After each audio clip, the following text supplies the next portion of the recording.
Assalamualaikum warahmatullahi wabarakatuh, Bapak dan Kak Alda. Hari ini aku, Rosa Wijaya dan Reina Amanda Maeswari ingin mempresentasikan tentang the fastest fashion brand and the re-engineering behind it, yaitu Zara. Oke, pertama-tama kita akan mulai dengan mengenal dulu fast fashion industry. Jadi apa sih fast fashion itu? Fast fashion itu the rapid production of inexpensive low quality clothing that often mimics popular styles of fashion labels. Dan seberapa besar sih si fast fashion ini? Si fast fashion ini udah gede banget. Sekarang industri itu udah dinilai sebagai industri yang penghasilannya di 178 billion USD. Dan industri itu selalu tumbuh dengan CAGR sekarang tuh 9,98%. Selain itu gimana sih fast fashion di Indonesia? Nah, fast fashion ini tuh sekarang consumersnya di Indonesia berjumlah 57 juta. Dan reason of purchase itu kebanyakan ya karena murah dan banyak desainnya. Dan popular fast fashion brands di Indonesia ini meliputi seperti Cotton On, H&M, Zara, Uniqlo, dan This is April yang sekarang udah generate revenues sebanyak 37 triliun. Oke, sekarang kita akan masuk nih ke salah satu brand fast fashion yaitu si Zara. Nah, Zara ini adalah sebuah Spanish fast fashion retail subsidiary of the Spanish multinational fashion design, manufacturing, and retailing group Inditex. Dan Zara ini menjual dari pakaian, aksesoris, produk kecantikan, dan parfum. Dan untuk milestones yang Zara punya itu ada dari 1975, itu pertama di Vine di Spain. Lalu di 2001 Inditex IPO ini mengambil stok Madrid Exchange untuk nge-fuel global expansion. Dan 2010 dia juga nge-initiate e-commerce di Spain dan pada 2011 itu di US dan lalu by 2020 tuh dia udah punya worldwide presence.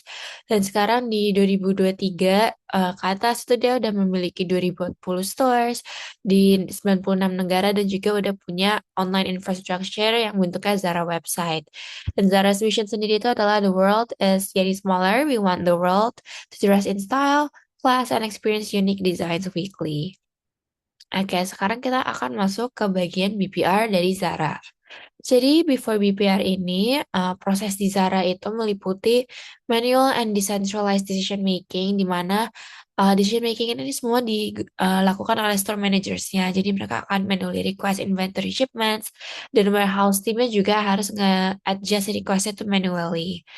Lalu di sini juga ada inefficient allocation process. Jadi request itu karena dihitung secara manual juga suka lebih dari actual need-nya. Dan ini tuh juga uh, dikarenakan oleh insentif yang di-tie dengan store sales. Jadi karena ini depend banget ke store manajernya, jadi hanya store manager yang benar-benar bermotivasi untuk mendapat insentif yang akan bekerja lebih keras gitu. Terus ada fear of stock shortages juga.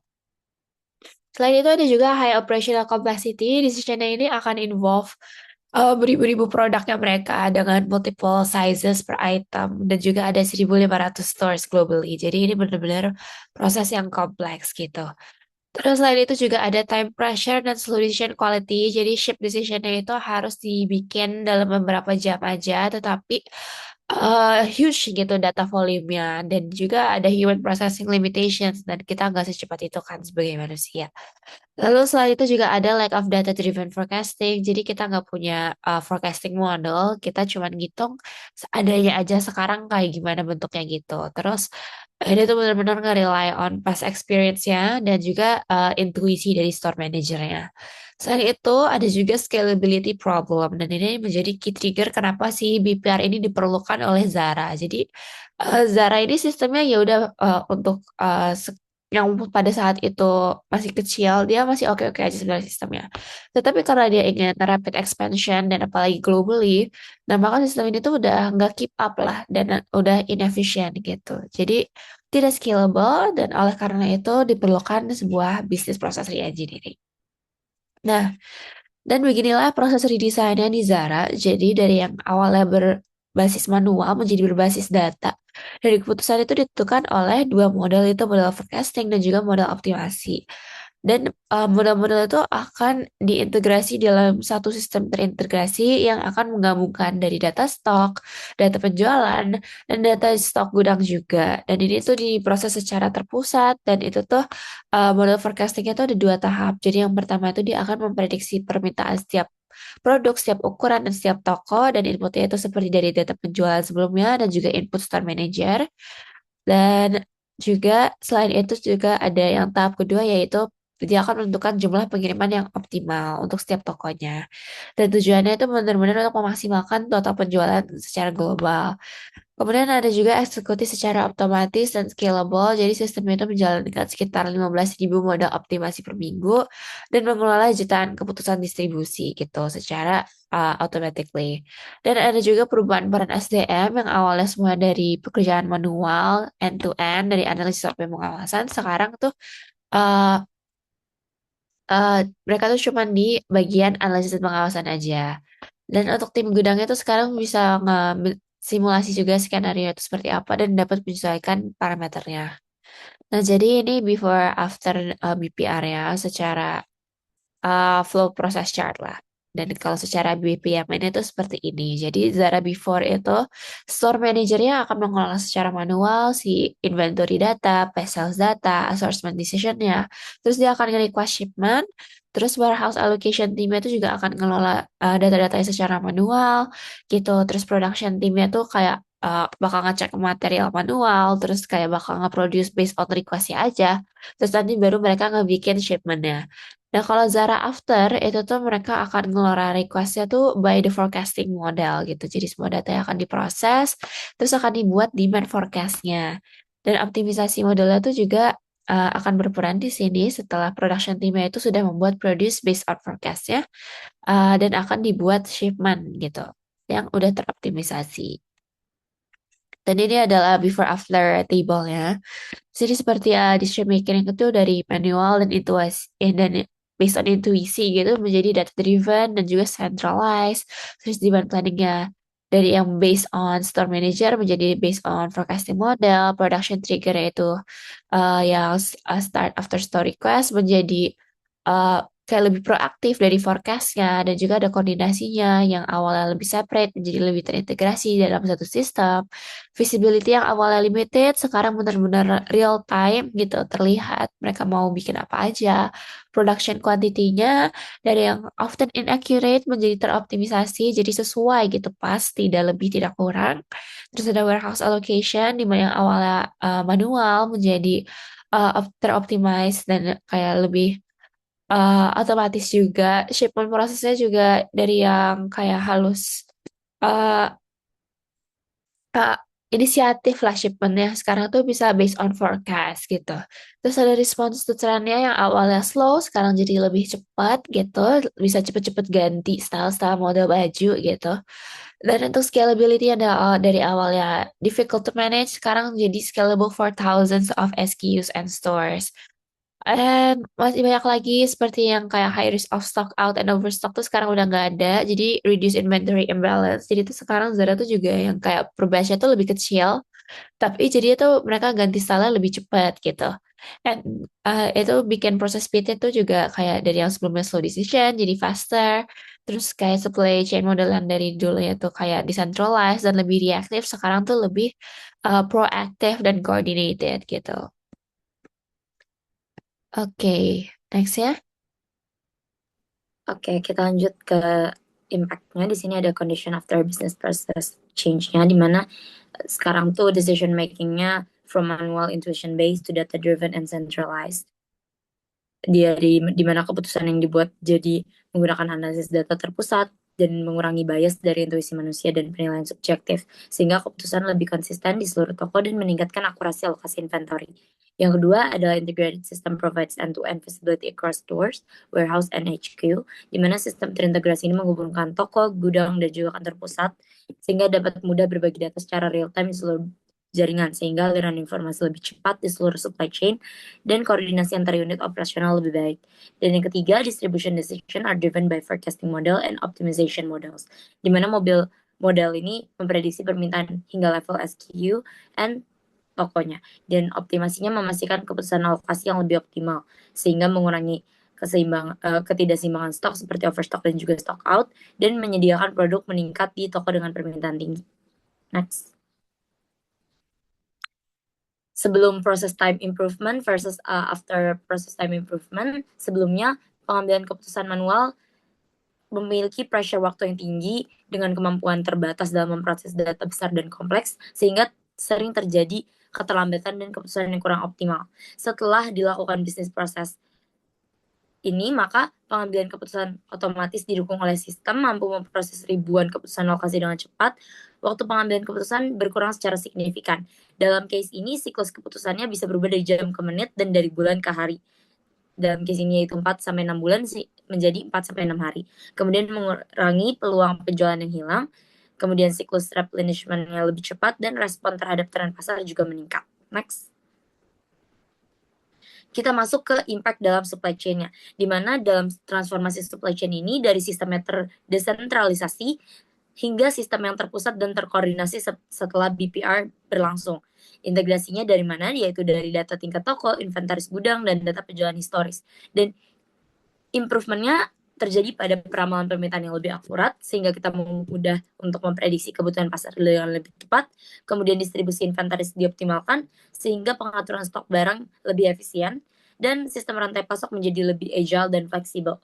Di mana strategic impact-nya ada: satu, mendukung model fast fashion, pengiriman ke toko seperti yang disebutkan oleh Ocha sebelumnya lebih cepat, dan pembaruan produknya dilakukan secara lebih sering atau lebih regularly.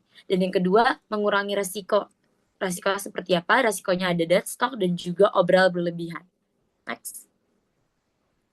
Selain impact di supply chain, ada juga impact pada efisiensi, di mana dalam efisiensi operasional, pengurangan proses manual melalui otomatisasi dan juga kompleksitas operasional yang lebih rendah menghasilkan performa penjualan yang lebih tinggi. Kemudian efisiensi biaya mengurangi over allocation dan inventory waste.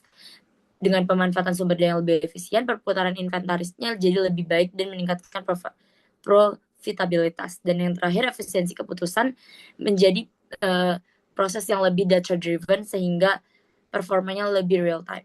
Next. Kita juga memiliki implementation challenge dan mitigation, di mana tantangannya ada data quality, resistensi SDM, integrasi sistem, akurasi model, sistem dependensi, dan juga biaya implementasi. Dengan resiko sebagai berikut, dan juga dapat di-solve dengan mitigasi seperti data validation, cleansing audit data, training SOP baru, change management, centralized database, integration, continuous model evaluation and parameter tuning, backup proses, manual override and alert system, dan yang terakhir dapat dilakukan dengan implementasi bertahap berdasarkan prioritas proses. Next. Kita masuk ke financial analysis. Next. Kita bisa lihat dalam 3 tahun terakhir, revenue Inditex atau Zara meningkat konsisten pada tahun 2023 sampai tahun 2025, didorong oleh integrasi toko fisik, online channel, dan juga produktivitas retail yang semakin tinggi, di mana net sales-nya awalnya dari 35,9 naik menjadi 38,6 dan di akhir 2025 39,9. Dengan kenaikan kurang lebih 4,8% YoY, sekitar 27% dari total revenue, di mana revenue ini tidak hanya tumbuh karena ekspansi bisnis, tapi karena juga model omnichannel semakin produktif. Sehingga dalam 3 tahun, salesnya meningkat sekitar 10,9%, sementara jumlah toko menurun sekitar 6%, dan juga net space meningkat sekitar 6%, menunjukkan pertumbuhan lebih banyak berasal dari productivity per store, digital integration, dan customer journey yang lebih efisien. Next. Berikut adalah profit in the last 3 years dari Zara, di mana di sini kita bisa lihat revenue-nya naik, namun profitnya tumbuh lebih cepat. Di sini kita bisa lihat net income dan juga gross profit dari diagramnya, dan kita bisa lihat juga bahwa gross margin ini stabil di angka 57 sampai 58,3%, menandakan pricing, product mix, dan juga stok tetap sehat. Next. Kita bisa lihat juga di sini ada operating cost in 3 years. Di sini ada stack billion-nya dari operating expenses dan juga cost of sales. Dan kita bisa realize bahwa pada FY 2025 OPEX hanya meningkat sekitar 2,8%, sementara sales-nya naik lebih tinggi secara dramatis sekitar 3,2%, sehingga terdapat indikasi efisiensi operasional, di mana rasio OPEX terhadap sales dari data ini turun dari 30,2% hingga kurang lebih 29,8%, memperlihatkan bahwa perusahaan mampu menghasilkan revenue lebih besar tanpa menaikkan biaya secara proporsional. Next. Berikut adalah financial diagnosis table dan juga causal chain dari ICP or key M2 performance. Next. Berikut ini adalah leverage dan healthy cash flow dari indikator yang kita punya, yaitu net income margin dalam persen, EBITDA margin dalam persen, dan juga gross margin dalam persen. Bisa dilihat kenaikannya cukup signifikan. Next. Dan kita bisa sadari bahwa adanya BPR impact pada profitnya, di mana yang pertama, sales data, store inventory, warehouse inventory, dan feedback toko dikumpulkan dalam sistem terpusat sehingga datanya terintegrasi. Kemudian lebih baik dalam forecast demand berdasarkan produk ukuran dan lokasi toko. Yang ketiga, optimization model ini memudahkan kita untuk menentukan jumlah pengiriman optimal untuk setiap toko. Dan yang keempat, alokasi yang lebih akurat ini mengurangi kekurangan stok atau kelebihan stok sehingga stoknya balance. Yang kelima, produk ini lebih tepat sasaran, peluang penjualan meningkat, dan kebutuhan diskon lebih menurun. Dan yang terakhir, di sini marginal lebih terlindungi dan profit tumbuh lebih cepat dibanding revenue. Bisa kita lihat bahwa revenue-nya naik, net profit juga naik, dan sementara OPEX menurun. Dan kita bisa analisis bahwa better allocation membuat lower waste, stronger margin, dan higher profit. Next. Berikut ini adalah BPR profit flywheel-nya, di mana peningkatan keuntungan berasal dari proses yang lebih cepat, kontrol stok yang lebih baik, dan customer engagement yang lebih kuat. Dan hasilnya revenue kita naik sekitar 3,9 BN, dan net profit-nya naik sekitar 0,8 BN dalam Europe. Next. Oke, kita masuk ke conclusion, di mana di sini kita memberikan future recommendation untuk Zara. Ya, yang pertama kita harus melakukan measure, scale, protect, and optimize, di mana measure-nya adalah bangun KPI 3 dari sinyal pasar hingga margin. Kemudian lanjut di scale dengan memperluas AI checkout dan soft technology.